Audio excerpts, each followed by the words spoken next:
இவன் காலையில எழுந்துச்சு குளிச்சுட்டு அவங்க ஆஃபீஸில் அவங்க பாஸ் கிட்ட வந்து ஃபோனில் பேசிக்கிட்டு இருக்கான். அவங்க ஒய்ஃப் வந்து மிக்சியை போட்டு சத்தமாக அரைச்சிக்கிட்டு இருக்காங்க. இவன் ஃபோனை கட் பண்ணிவிட்டு அங்கே போய் திட்டுறான். நீ புரிஞ்சிக்கவே மாட்டியான்னு சொல்லி கட் பண்ணி விட்டுறான்.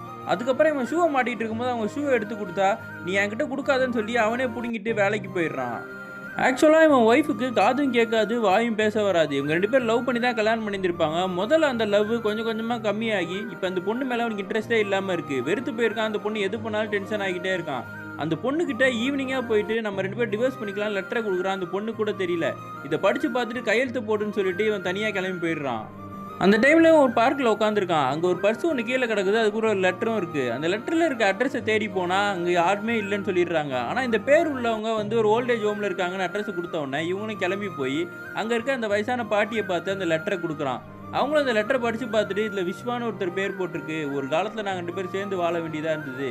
இப்போ அவர் எங்கே இருக்காருன்னே தெரியல. எங்கள் அம்மாவால் தான் நாங்கள் பிரிஞ்சிருக்கோம்னு சொல்லி ஃபீல் பண்ணி அந்த லெட்டரை கொடுத்துட்றாங்க. இவன் வெளியே அந்த பர்ஸோட வரும்போது அங்கே இருக்கிற செக்யூரிட்டி பார்த்துட்டு இந்த பர்ஸ் உனக்கு எப்படி கிடச்சிதுன்னு கேட்குறாரு. இந்த ஆளை உங்களுக்கு தெரியுமான்னு கேட்ட உடனே அவர் 6 வருஷமாக இங்கே பக்கத்தில் தான் இருக்காருன்னு சொல்லிட்டு அந்த விஸ்வான்ற ஆளை பார்க்கறதுக்கு இவனை கூப்பிட்டு போகிறாங்க.